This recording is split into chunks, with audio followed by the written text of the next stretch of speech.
Alam mo, ang nangyari noong 1986, nanganganib na mangyari ngayon. Similar events are now unfolding na pwedeng muli mamulat at magkaroon ng lakas ng loob ang taong bayan na ipatigil ang ganitong paglapastangan sa poder at kapangyarihan. That is the relevance of 1986 people power, no matter that it may not result again to a fundamental direct change in the structural defects ng lipunang Pilipino, subalit pwedeng yun ay isang antas ng pag-angat muli ng karanasan na pwedeng pag nagkaroon ng pagbabago dito sa current administration ay mas matututo at maalam ang mamamayan na mas lalo pang palawakin ang magiging resulta ng pagbabago na ito na hindi lamang change of faces of politicians or change of political leadership but rather change in the structure of society, lalo na sa interes at kapakanan ng mamamayang Pilipino na hindi direktang natugunan at na-deliver ng 1986 People Power at hindi rin po kompletong na-deliver ng 2001 People Power.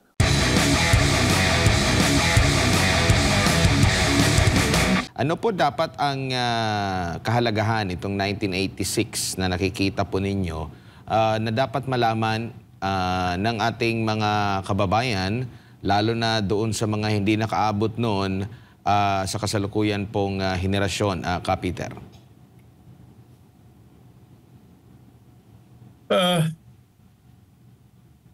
Darating itong panahon na ito, umpisa pa lang, pagpasok pa lamang ng mga September 20, no? Medyo sa akin talaga, kahit nung araw, immediately after EDSA Revolution, kasi alam naman natin, hindi naman ang taong nagwagi eh. From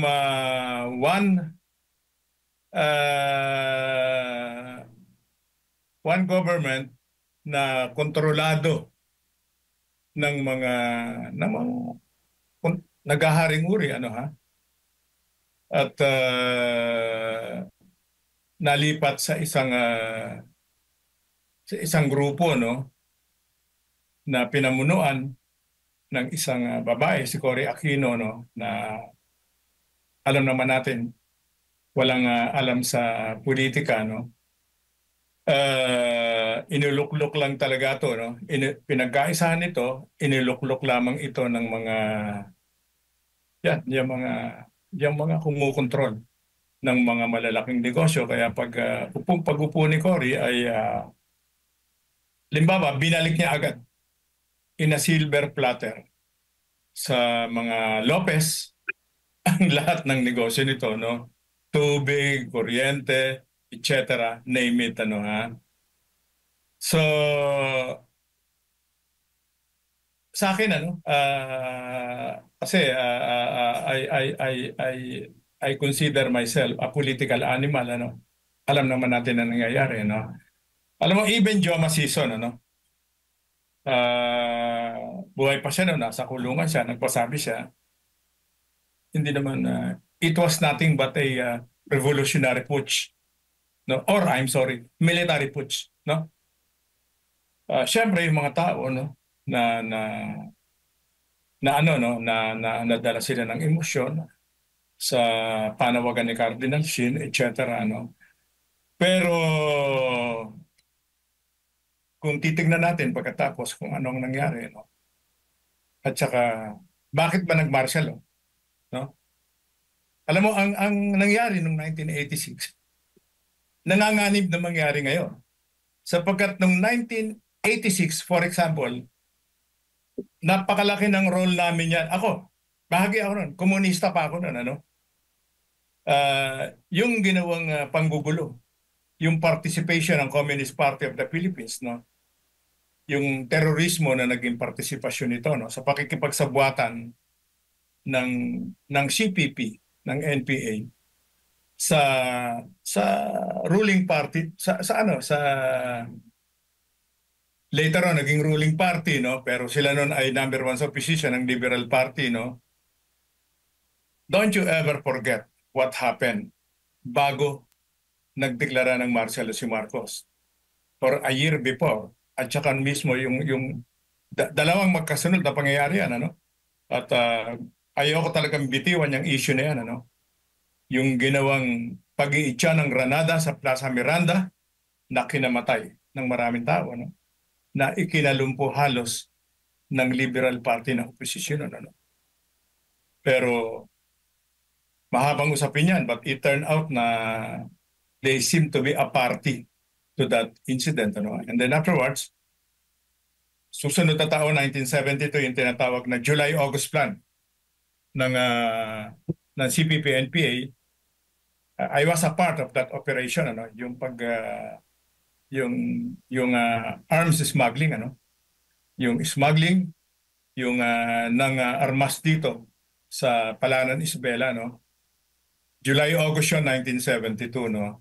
Na siyang ginamit na dahilan ng nasirang President Ferdinand E. Marcos para tuluyang magdeklara ng martial law, no? Sadly, no, yung revolusyon ng 1986, gusto kong sabihin na ito ay isang revolusyon na suportado ng mga oligarch, no? Hindi ko masasabi na ito ay revolusyon ng bayan. Hindi natin ito maikukumpara, for example, sa revolusyon na naganap sa Russia, no, yung Bolshevik Revolution, no, na talagang tao, no, or yung ano, no, or yung pagkapanalo, no, yung pagbabagi ng mga Pilipino sa pagkapatalsik sa mga Kastila at saka mga Amerikano, no, naging madugo, ano. Pero ito talaga ay lehitimong revolusyon, ano.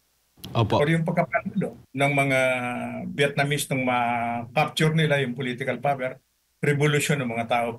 Pero yung naganap ng 1986, well, sadly, hindi ko maituturing na ito ay revolusyon, sapagkat ang sambayanan ay naging biktima nitong 1986 EDSA Revolution na to, at nakahinga lamang, nakabawi lamang after so many years, after 36 years yata na pamumuno ng Liberal Party na wala namang nangyari. Pinalakas pa nila yung CPP-NPA. At ngayon, ang nangyayari ngayon, huwag ninyong kalilimutan, yung kaguluhan na nangyayari na yan ay nagsimula yan sa Kongreso sa pamumuno ng Makabayan Black na ginamit para guluhin na naman. Kung kaya magulong-magulo tayo ngayon, yan ay pinasimulan ng Makabayan Black. Huwag niyong iboboto na yan. Opo. Maraming salamat, Ka Peter. Si Ka Eric, baka may maidagdag po. Opo. Maraming salamat, Admar and MJ. Ang EDSA 1986 was not a revolution but a people power. Yun po ay isang tactical at isang transisyon na hindi nagdulot ng fundamental na pagbabago sa istruktura ng lipunan, subalit nagkaroon ng pagbabago tactically sa mga namumuno sa pamahalaan. I agree kay Ka Peter na ang isang totoong revolusyon ay isang radikal at fundamental na pagbabago na binubuwag at binabago ang lumang tanikala ng lumang sistema ng lipunan. At ito ay nagkakaroon ng direktang partisipasyon ng mga tao at ang interes nila ang mangingibabaw pag nagkaroon ng pagbabago. Yan ang tinatawag na pinakapayak, pinakasimple na definition ng revolusyon.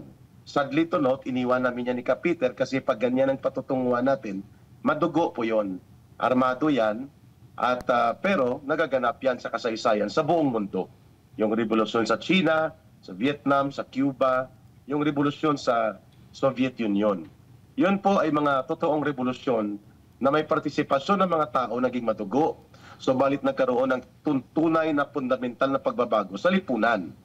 Yung 1986 po, may mga advantage din, bagamat hindi fundamental ang pagbabago. Ibig sabihin po na natili ang lumang istruktura ng ekonomiya kontrolado ng mga iilang pamilyang malalaki na mga sindero, politikong mga kumokontrol ng gobyerno na naging oposisyon kay Marcos Sr.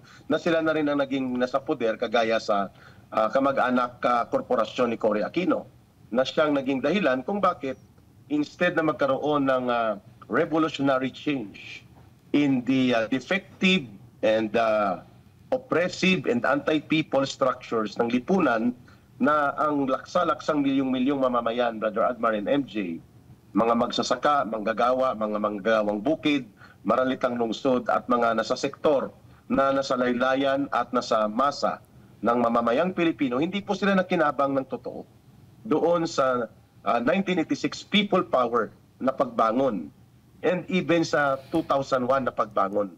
Sa panahon ni Erap Estrada, nagpalit lang po ng mukha ang mga politiko at nagpalit po ng pagkakataon na mamumuno ang mga malalaking pamilya na nagkokontrol ng ekonomiya at lipunan at sila na rin po ang nagkokontrol ng politika. So ano pong kabuluhan nito ng 1986? Ididirekta ko lang po. May mga naidulot po na bintahe o advantage. Una, lumalabas sa ating kasaysayan na kapag mapanupil, mapaniil, abusado, kurakot at magnanakaw, ang namumuno sa gobyerno dumarating sa pagkakataon na nauubos din ang pasensya ng mga tao at ito ay kanilang pinapatalsik at gustong palitan. No matter how it may be limited to some very limited governmental change in leadership at hindi kaagad natutugunan ang fundamental at radikal na pagbabago sa lipunan o structural deficiency ng lipunan, subalit tama naman na mapatigil ang abusado, magnanakaw, nangungurakot at walang respeto sa mga batas at karapatan ng mamamayan at hindi nila tinatangkilik ang kalayaan at karapatan ng mamamayan, tama na mangyari yon. Yon ang isang tama na naganap sa 1986 People Power event na naganap noong Pebrero na ngayon ay 39 years na. Pangalawa, nagkakaroon din po ito ng tinatawag na social learning o aral sa panglipunan karanasan. Mahalaga po yon, Brother Admar, MJ. People will not understand history until they feel and they become part or immersed in history. Ang proseso ng kalayaan at ang pagtatanggol nito ay hindi mo mararanasan kung hindi ka maging bahagi ng daloy nito. So ang isang malaking naiambag ng EDSA 1986 People Power ay ang pagbibigay ng kamalayan at kamulatan sa taong bayan that they have the power. Peacefully man yan, hindi man kagad radical at fundamental, subalit pwede silang magkaroon ng tactical na mga advantage sa isang mapanupil at abusado at walang saysay at walang katuturan na uri ng gobyerno that they can change it through their direct social participation na tinatawag natin na direct sovereign will of the people, which is ang version ng people power. So the social experience of the people doon sa proseso ng 1986 February, ay nagbigay ng karanasan sa kanila at kaalaman na pwede palang palitan ang mapanupil at mapaniil na gobyerno at naulit yan sa 2001 kay Erap Estrada at posible ngang mauulit yan sa panibagong pagsambulat ng isang bulok, walang direksyon, insensitive kontra sa interes ng mamamayan, waldas sa pundo at abuso sa kapangyarihan at walang respeto sa batas, exactly very simply defined by former President Rodrigo Duterte that makes the Marcos administration right now and his allies, lalo na itong abusado na si Martin Romualdez na sobra pa sa presidente kung mag-abuso sa poder at yung iba pang nakapaligid sa kanya. Similar events are now unfolding na pwedeng muli mamulat at magkaroon ng lakas ng loob ang taong bayan na ipatigil ang ganitong paglapastangan sa poder at kapangyarihan. That is the relevance of 1986 People Power, no matter that it may not result again to a fundamental direct change in the structural defects ng lipunang Pilipino, subalit pwedeng yun ay isang antas ng pag-angat muli ng karanasan na pwedeng pag nagkaroon ng pagbabago dito sa current administration ay mas matututo at maalam ang mamamayan na mas lalo pang palawakin ang magiging resulta ng pagbabago na ito na hindi lamang change of faces of politicians or change of political leadership, but rather change in the structure of society, lalo na sa interes at kapakanan ng mamamayang Pilipino na hindi direktang natugunan at na-deliver ng 1986 People Power at hindi rin po kompletong na-deliver ng 2001 People Power. Mga Ginoo, good evening, sa MJ po ito. Bago pong ating panayam, may tagisan po ng impormasyon sina Executive Secretary Lucas Bersamin, former Chief Justice, at former Chief Legal Counsel Salvador Panelo. Tagisan po ng pahayag, impormasyon at ng facts at sa usapin po ng fake news. Tanungin ko lang po si Sir Peter, noong mga panahon ng diktadurya, gaano kalaki ang role ng media in exposing dictatorship? At gaano po ang diskarte ng mga Pilipino noon to resist disinformation?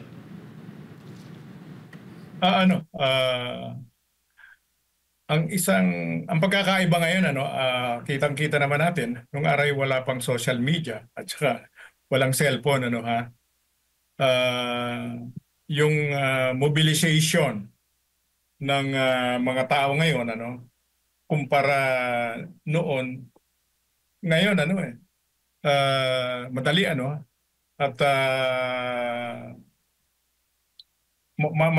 madali ang communication, madali ang mobilization ng mga tao, Noong 1986, yung mainstream media sa to the detriment of Ferdinand Edralin Marcos, kalaban niya ang pinakamalaking yung mga major network, sapagkat ang ABS-CBN ay kalaban niya sa mga Lopez yan. Kalaban niya ang Lopez. Kaya nakatulong yung mabuti para mapag-usapan ang mga issue na laban sa tao, yung kahirapan nangyayari, yung graft and corruption, yung unti-unting militarisasyon, yung ngayon wala kang ang naririnig ko lamang, ang nariringgan ko lamang na nagsasalita ng katotohanan at mainit, galit na galit ay si Ted Filon. But yung other media outlets katulad ng ABS-CBN, Channel 5, Channel 7, wala kang mapapala sa kanila. Dinidistort pa nila ang mga pangyayari, nililigaw nila. Sila ang pasimuno ng fake news, At yan ang aking yan ang aking na-experience ngayon, sa pakikinig ko diyan sa mga yan, Si Ted Filon siya ang nag-interview, nagre-raise ng mga totoong issue at nakikipag-away sa mga politiko live sa kanyang network. Noon ang isang dahilan, ang ikinadali nung siguro nagsimula yan nung 1983, after the assassination ni Ninoy Aquino nung August 21, if my memory serves me right, 1983, correct, kasi after 3 years, yun talaga, milyong tao ang nagmasa doon, Pero sa pagkakaunawa ko, hindi sinuportahan ni Cory Aquino. Ang gusto niya lamang, umuwi lang daw siya para ilibing yung asawa niya at hindi siya pumayag na manguna sa anumang pampulitikang issue gawain, basta't gusto niya lang mailibing. Pero nung 1986, mula nung 1983, unti-unti iba na sitwasyon. At after yung snap election, parang nahinog na yung mga issue at hindi na nakontrol ng gobyerno. Pero gusto ko lang ulitin ng kapraso yung narinig ko kay Eric kanina. And I agree with him 100%. In the final analysis, tao magdidesisyon dyan. Kasi ngayon, nagugutom talaga. Hindi ko alam kung paano marirecapture ng gobyerno, ng presidente mismo itong sitwasyon. Lalo na pat kung totoo na tila wala siyang kontrol sa nangyayari. Magulo. Hindi lang magulo. Alam mo kami, for the first time, hindi ko kinakahiya, aaminin ko in public. Hirap kami. Alam mo, maging yung panawagan ni BP Sara tungkol sa pagpunta sa mga rally sa EDSA. Magaling siya, tamang-tama. Alam niya, damang-dama niya ang nangyayari. Sabi niya, huwag na kayong magpunta sa EDSA. Huwag na kayong magpunta sa rally. Yung pera ninyo, yung ipapamasahin ninyo, idagdag ninyo sa kakainin ninyo. Ang galing niya. Ibig sabihin, nararamdaman niya. Nararamdaman yung nangyari talaga sa ground. No? At ako, sa totoo lang, isa sa mga dahilan kung kaya ako hindi nakaka-attend ng rally, sa kawalan ng pambayad sa taxi, no? Pagpunta lang doon sa lugar. At ganyan ang nararamdaman ng nakararami. Pero nakakatakot ito, ha? Biglang-bigla yung tipping point yan, ha? Bigla yan. Kasi sa ngayon, parang kung titignan mo, parang merong lull, no? May bagyo, pero parang yan no? Para kang nasa gitna ng no? Nasa gitna ka ng ng bagyo, hindi mo mararamdaman nasa gitna ka. Pero yung hangin, yung lakas, yung bigwas ng krisis sa kapaligiran na magdudulot para umalis ang taong bayan, nandyan yan. Kung paano i-address yan ng gobyerno, ang bigas. Sus Maria Joseph, ang bigas. Kailan lang nag-taxi ako, kausap ko yung taxi driver. Kuya, magkano bigas mo? 55 pesos po. Ha? Sabi ko. Kasi yung 45 or 50 pesos, halos hindi nila makain. And this is after na ipinangako ng mahal na Presidente Marcos na isa sa dahilan kung kaya siya naluklok sapagkat sinasabi niya na ang bigas ay magiging 20 pesos ang kada kilo. Kahirapan ang magtutulak para sa isang matinding pagbabago. Kung anong pamamaraan ng pagbabago na yan, abangan natin.